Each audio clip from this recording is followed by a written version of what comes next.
Most people don't know what's holding them back, but you do because you listen to me, Sam, your self-care guru and journal junkie.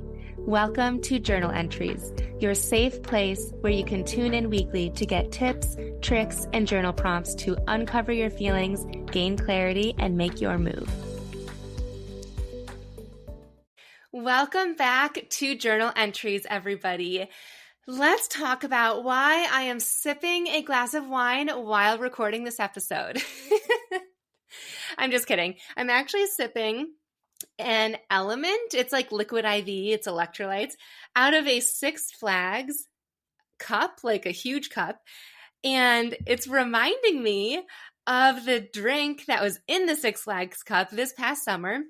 I went to Darien Lake with some mom friends with our sons, and I had a pumpkin beer in this drink, and it was such a fun day. It was a hot day. I think it was October. No, it was September. So it was this really warm September day. My son went on a roller coaster, and I myself am afraid of roller coasters. I scream before it even starts. So seeing him on it, the very first time, he sat in the front all by himself with his arms up. It was just so crazy. I have so many fond memories. One of them being the pumpkin beer, but just being with these other moms and seeing my son have so much fun that day. And I have zero guilt about skipping dry January this year.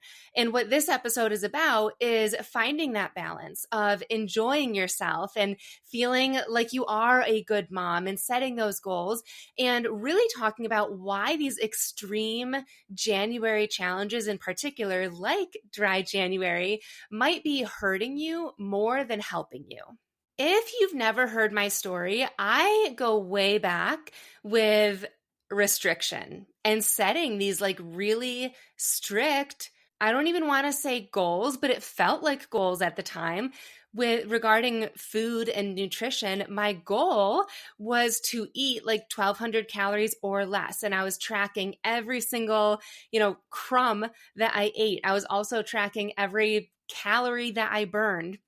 I was addicted to my heart rate monitor that I purchased, which is one reason why you never find me wearing a heart rate monitor. I don't have an Apple Watch or anything, and it's so freeing. I still remember the day that heart rate monitor, the battery died, and I committed to myself that I would not wear one ever again. I remember the apartment that I was living in, and it was like such a freeing feeling. And that was the very beginning. I was still going through binge eating at that point, but that was the very first step that I took towards emotional and food freedom.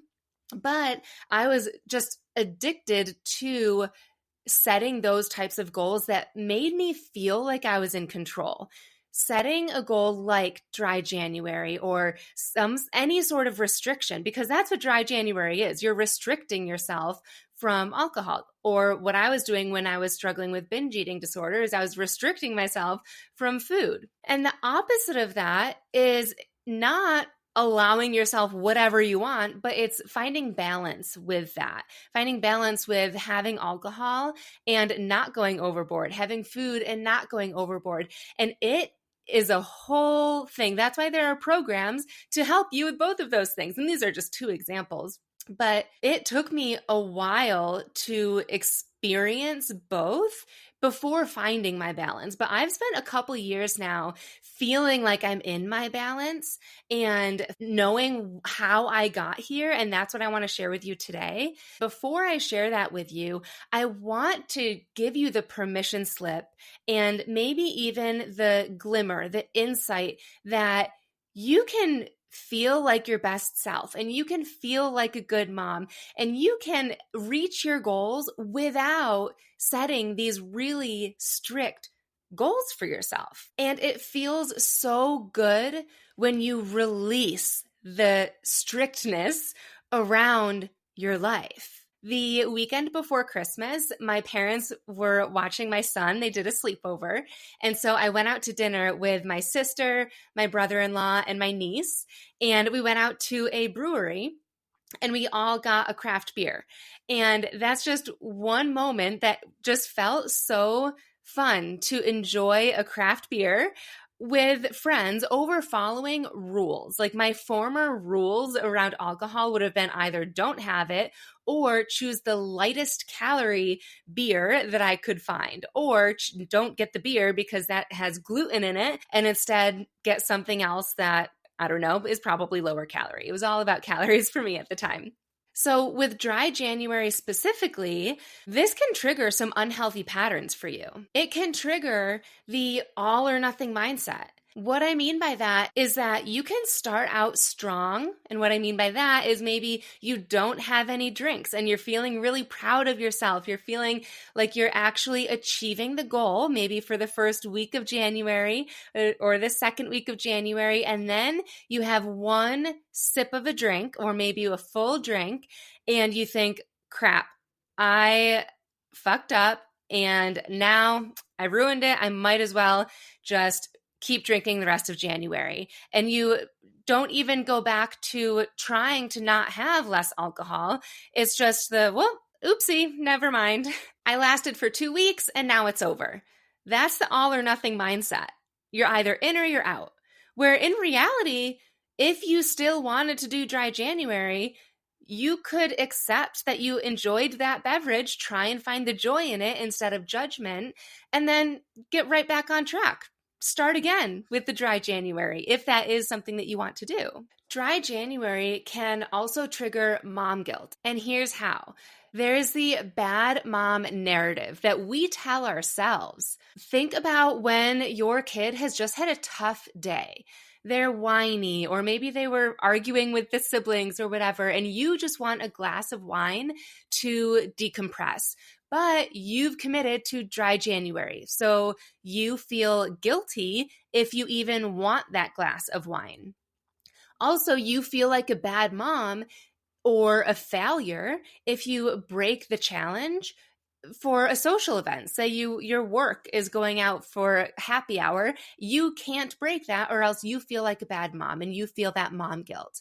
There's also maybe other moms or maybe moms on social media that you follow that make you feel like you should be able to do it all. You should be able to handle your whiny kids and the work outings and, all the things and do the dry January and not feel any guilt and not feel any stress and just color. And that will be your solution to getting through it. And you know what? To me, we just need a glass of wine sometimes. But when you have these extreme challenges and you don't allow yourself that, you feel like a bad mom and you feel that intense mom guilt. But not just that, there's the social connection impact. You might miss out on wine nights with other moms who provide emotional support for you, all because of this extreme challenge. You might skip family gatherings because you don't want to be tempted to have a drink. You might even isolate yourself from connecting with other people again because you don't want to be tempted, or you might go to an event, but the whole time you're thinking, don't drink, don't drink, don't drink, or I hope nobody asks me why I'm drinking. You're just in your head the whole time. And there's so much added pressure to be perfect, to stick to this dry January. And last but not least, just within this like mom guilt, I feel like there's this pressure between being the healthy mom that doesn't drink and the relaxed mom who gets to choose what she wants to do. And if that choice is to relax with a beverage, she gets to relax with a beverage and not worry that it's, what is it called? Like empty calories. It's just something that she enjoys in that moment. This goes beyond dry January. Another extreme challenge that I see in January and throughout the year, but especially January, is 75 hard. Have you seen that? It is I was going to say workout challenge, but actually, let me pull it up. Oh my gosh. So just the branding for this, it says a tactical guide to winning the war with yourself. Oof. That alone. Okay, so 75 days straight. And a lot of people start this in January. You have to follow a diet, 0 cheat meals for the entire 75 days. Work out 2 times a day for at least 45 minutes, and one has to be outside. Drink a gallon of water per day. Read 10 pages of a nonfiction entrepreneur book, and take progress pictures every single day. And there's a lot of different variations. I've also seen 75 medium and 75 soft. So lots of different, ways that you can approach this. Maybe it doesn't have to be exactly as the official one that I just pulled up, but no matter what, that is a pretty strict, extreme approach to a quote unquote healthy lifestyle. I used to be that person that would have 100% followed something like 75 hard. And I will say it is helpful to follow something. It's nice to be told, like, do this workout today, do that workout today, or even a nutrition plan as a guide, like maybe eat this today, eat that today. However, again, now that I am in this season of life where I feel like I'm just in tune with myself and more balanced, I'm not the leanest I've ever been or healthiest that I've ever been, but I feel like I am. Like I feel the most centered. I feel the most peaceful. I feel the calmest, even though my life is probably the busiest, most chaotic, most overstimulated at times, but I know how to regulate that. And it's all about honing in on your intuition and listening to yourself and finding what works for you. This is exactly what we're working on inside Emotionally Empowered this month. That is my journaling community membership. And in case you haven't heard, there is a current 7-day trial that's only happening this month. So if you want to check it out for free for 7 days, click the link in the show notes and I'll share more about that later. But the first step to breaking free from these extreme challenges is trusting yourself, which is a huge step that we will break down together. But it's taking back your power. It's taking the power away from the program that you're following and asking yourself, what does my body want to do today? How do I want to move today? What would feel best for me today? What do I actually want to eat for breakfast? Do I actually want a beverage tonight? And you know what? Some days you will not want the alcohol. You will not want chocolate. When you start asking yourself these questions and showing up for yourself in this way, you're going to start hearing your inner voice and realizing that you don't want these things all of the time. It's just when you've spent years not asking yourself these questions and relying on outside programs and outside challenges to tell you what to do, you just assume that when you're not following an extreme program, your body will default to wanting the alcohol, to wanting the chocolate, to wanting these things that aren't quote unquote good for us. When in reality, things aren't good or bad for us. They just are. And the whole process is coming back to ourselves. Asking ourselves, what is it that we want? What is the desired feeling that we want? And what can get us there? And then trusting our intuition, trusting ourselves. The second thing is what you need today and how you want to feel today. And the support you need today all depends on your season of life, what's happening, who you have around you, the struggles and strengths that you have right now.